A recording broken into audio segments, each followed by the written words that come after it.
Kita beralih ke sepak bola dalam negeri, Saudara. Timnas Indonesia berada dalam kondisi siap tempur menghadapi Bahrain dan Tiongkok pada babak ketiga kualifikasi Piala Dunia 2026 zona Asia. Dua pemain naturalisasi baru, Eliano Reinders dan Mace Hughes, juga dipastikan bisa tampil pada dua laga esok. Timnas Indonesia telah bertolak ke Bahrain pada Sabtu malam untuk bersiap menghadapi Bahrain dan Tiongkok pada lanjutan babak ketiga kualifikasi Piala Dunia 2026 zona Asia. Ketua BTN PSSI Sumarji mengatakan skuad Garuda bakal tampil dengan kekuatan penuh. Sumarji juga memastikan dua pemain naturalisasi baru, Eliano Reinders dan Mace Hughes sudah bisa turun di dua pertandingan ini.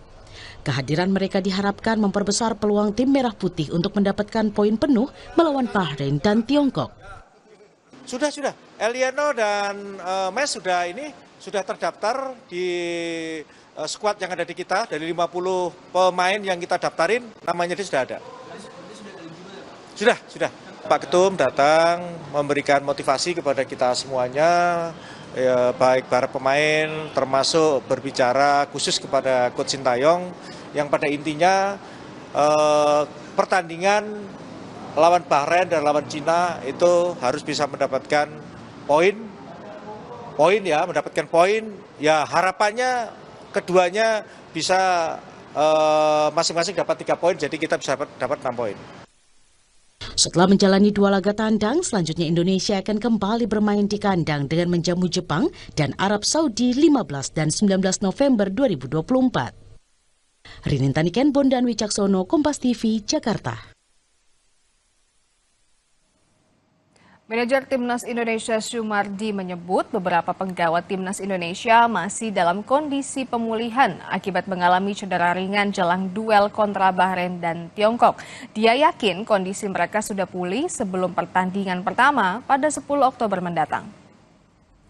Timnas Indonesia akan menjalani dua laga tandang dalam lanjutan babak ketiga kualifikasi Piala Dunia 2026 zona Asia melawan Bahrain dan Tiongkok. Dalam masa persiapan, beberapa pemain masih dalam pemulihan akibat cedera ringan. Dua diantaranya adalah Witan Sulaiman dan Marten Paes. Manajer Timnas Sumarji mengaku optimistis para pemain yang saat ini belum fit akan siap ketika pertandingan. Apalagi mereka sudah ditangani secara intensif oleh dokter Timnas yang akan memberi pelayanan terbaik demi mempercepat proses pemulihan. Dengan ini tadi siang kita coba koordinasi dengan Martin, kondisinya sudah sangat membaik dan insya Allah mudah-mudahan tidak akan ada apa-apa dan bisa bermain. Salah satu mungkin ada sedikit nyeri, biasalah itu di kondisi para pemain.